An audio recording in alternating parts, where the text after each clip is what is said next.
Buon pomeriggio e bentornati con un nuovo appuntamento con Prisma.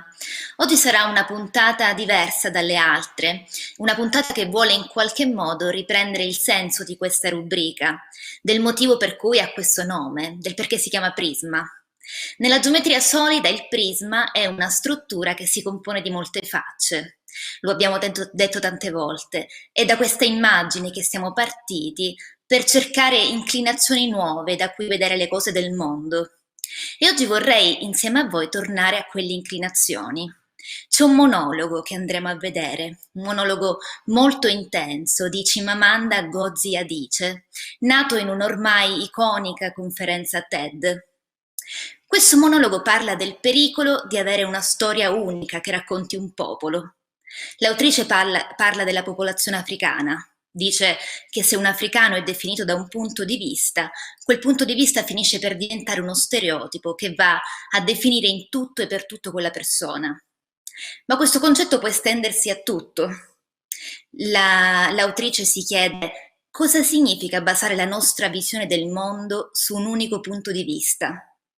Ora che si tratti di un popolo, di un intero continente, di singoli gruppi sociali, raccontare e ribadire un'unica cosa molte volte fa sì che quella cosa diventi, fa sì che quel popolo diventi quella cosa, quell'intero continente diventi quella cosa, quel singolo gruppo sociale diventi quella cosa.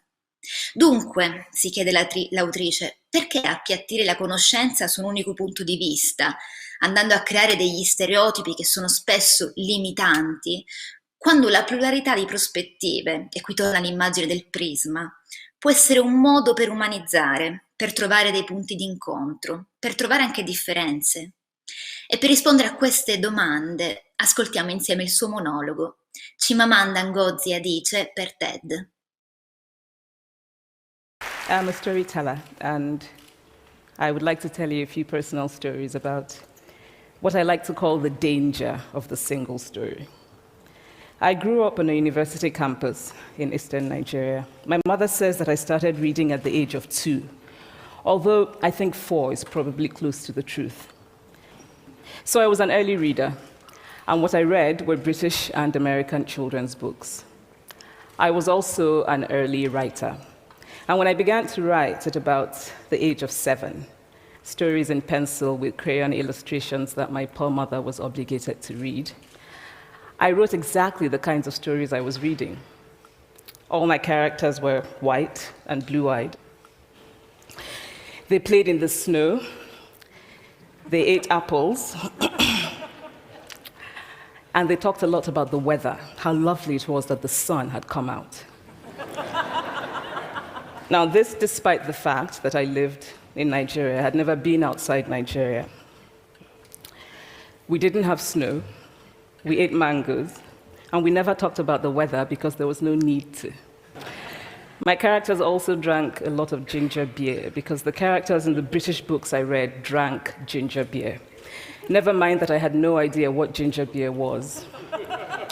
And for many years afterwards, I would have a desperate desire to taste ginger beer. But that is another story. What this demonstrates, I think, is how impressionable and vulnerable we are in the face of a story, particularly as children. Because all I had read were books in which characters were foreign, I had become convinced that books, by their very nature, had to have foreigners in them and had to be about things with which I could not personally identify. Now, things changed when I discovered African books. There weren't many of them available, and they weren't quite as easy to find as the foreign books, but because of writers like Chinua Achebe and Kamara Laye, I went through a mental shift in my perception of literature. I realized that people like me, girls with skin the color of chocolate, whose kinky hair could not form ponytails, could also exist in literature. I started to write about things I recognized. Now, I loved those American and British books I read. They stirred my imagination. They opened up new worlds for me. But the unintended consequence was that I did not know that people like me could exist in literature. So what the discovery of African writers did for me was this. It saved me from having a single story of what books are. I come from a conventional middle-class Nigerian family. My father was a professor. My mother was an administrator. And so we had, as was the norm, live-in domestic help who would often come from nearby rural villages. So the year I turned 8, we got a new houseboy. His name was Fide. The only thing my mother told us about him was that his family was very poor. My mother sent yams and rice and our old clothes to his family. And when I didn't finish my dinner, my mother would say, "Finish your food. Don't you know people like Fide's family have nothing?" So I felt enormous pity for Fide's family. Then one Saturday, we went to his village to visit. And his mother showed us a beautifully patterned basket made of dyed raffia that his brother had made. I was startled. It had not occurred to me that anybody in his family could actually make something. All I had heard about them was how poor they were, so that it had become impossible for me to see them as anything else but poor. Their poverty was my single story of them. Years later, I thought about this when I left Nigeria to go to university in the United States. I was 19. My American roommate was shocked by me. She asked where I had learned to speak English so well and was confused when I said that Nigeria happened to have English as its official language. She asked if she could listen to what she called my tribal music and was consequently very disappointed when I produced my tape of Mariah Carey. She assumed that I did not know how to use a stove. What struck me was this: she had felt sorry for me even before she saw me. Her default position toward me as an African was a kind of patronizing, well-meaning pity. My roommate had a single story of Africa, a single story of catastrophe. In this single story, there was no possibility of Africans being similar to her in any way, no possibility of feelings more complex than pity, no possibility of a connection as human equals. I must say that before I went to the US, I didn't consciously identify as African. But in the US, whenever Africa came up, people turned to me, never mind that I knew nothing about places like Namibia. But I did come to embrace this new identity, and in many ways, I think of myself now as African, although I still get quite irritable when Africa is referred to as a country, the most recent example being my otherwise wonderful flight from Lagos 2 days ago, in which there was an announcement on the Virgin flight about their charity walk in India, Africa, and other countries. So after I had spent some years in the US as an African, I began to understand my roommate's response to me. If I had not grown up in Nigeria, and if all I knew about Africa were from popular images, I too would think that Africa was a place of beautiful landscapes, beautiful animals, and incomprehensible people fighting senseless wars, dying of poverty and AIDS, unable to speak for themselves, and waiting to be saved by a kind white foreigner.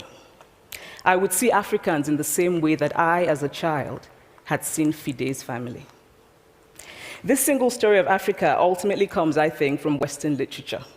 Now, here's a quote from the writing of a London merchant called John Locke, who sailed to West Africa in 1561 and kept a fascinating account of his voyage. After referring to the black Africans as beasts who have no houses, he writes, "They are also people without heads, having their mouths and eyes in their breasts." Now, I've laughed every time I've read this, and one must admire the imagination of John Locke. But what is important about his writing is that it represents the beginning of a tradition of telling African stories in the West, a tradition of sub-Saharan Africa as a place of negatives, of difference, of darkness, of people who, in the words of the wonderful poet Rudyard Kipling, are half devil, half child. And so I began to realize that my American roommate must have, throughout her life, seen and heard different versions of this single story.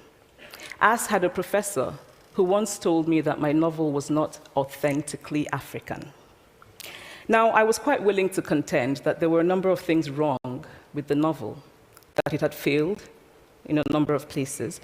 but I had not quite imagined that it had failed at achieving something called African authenticity. In fact, I did not know what African authenticity was.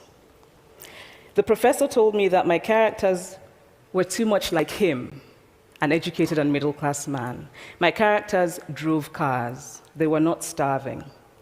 Therefore, they were not authentically African. But I must quickly add that I, too, am just as guilty on the question of the single story.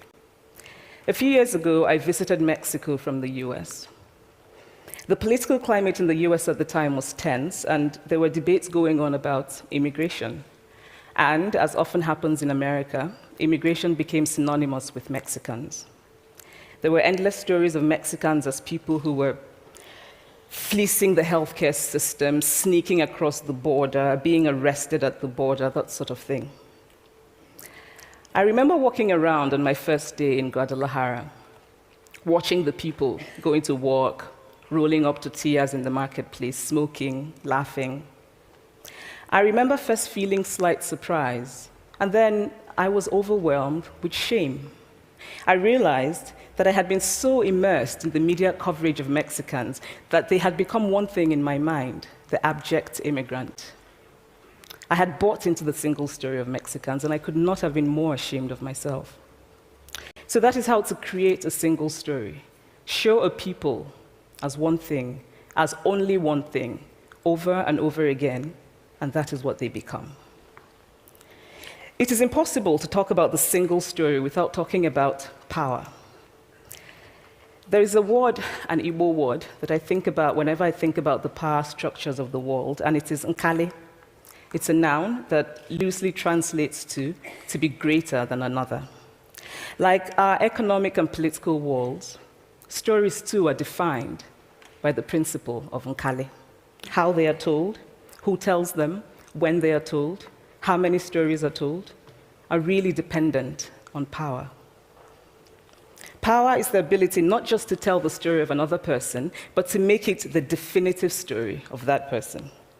The Palestinian poet Mourid Barghouti writes that if you want to dispossess a people, the simplest way to do it is to tell their story and to start with secondly. Start the story with the arrows of the Native Americans and not with the arrival of the British, and you have an entirely different story.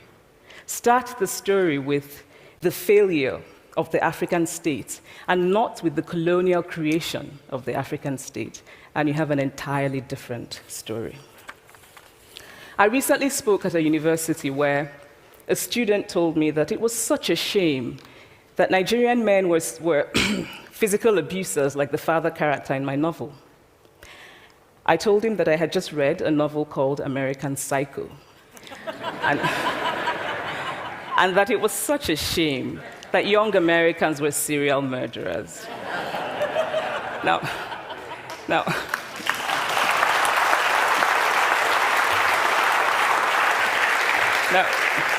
obviously, I said this in a fit of mild irritation, but it would never have occurred to me to think that just because I had read a novel in which a character was a serial killer, that he was somehow representative of all Americans. And now, this is not because I'm a better person than that student, but because of America's cultural and economic power, I had many stories of America. I had read Thailand, Updike, and Steinbeck, and Gateskill. I did not have a single story of America. When I learned some years ago that writers were expected to have had really unhappy childhoods to be successful, I began to think about how I could invent horrible things my parents had done to me. But the truth is that I had a very happy childhood, full of laughter and love, in a very close-knit family. But I also had grandfathers who died in refugee camps. My cousin, Polly, died because he could not get adequate health care. One of my closest friends, Okoloma, died in a plane crash because our fire trucks did not have water. I grew up under repressive military governments that devalued education so that sometimes my parents were not paid their salaries. And so as a child, I saw jam disappear from the breakfast table. Then margarine disappeared. Then bread became too expensive. Then milk became rationed. And most of all, a kind of normalized political fear invaded our lives. All of these stories make me who I am. But to insist on only these negative stories is to flatten my experience and to overlook the many other stories that formed me. The single story creates stereotypes, and the problem with stereotypes is not that they are untrue, but that they are incomplete. They make one story become the only story. Of course, Africa is a continent full of catastrophes. The immense ones, such as the horrific rapes in Congo, and depressing ones, such as the fact that 5,000 people apply for one job vacancy in Nigeria. But there are other stories that are not about catastrophe, and it is very important, it is just as important to talk about them. I've always felt that it is impossible to engage properly with a place or a person without engaging with all of the stories of that place and that person. The consequence of the single story is this: it robs people of dignity. It makes our recognition of our equal humanity difficult. It emphasizes how we are different rather than how we are similar. So what if before my Mexican trip, I had followed the immigration debate from both sides, the US and the Mexican? What if my mother had told us that Fide's family was poor and hardworking? What if we had an African television network that broadcast diverse African stories all over the world, what the Nigerian writer Chinua Achebe calls a balance of stories?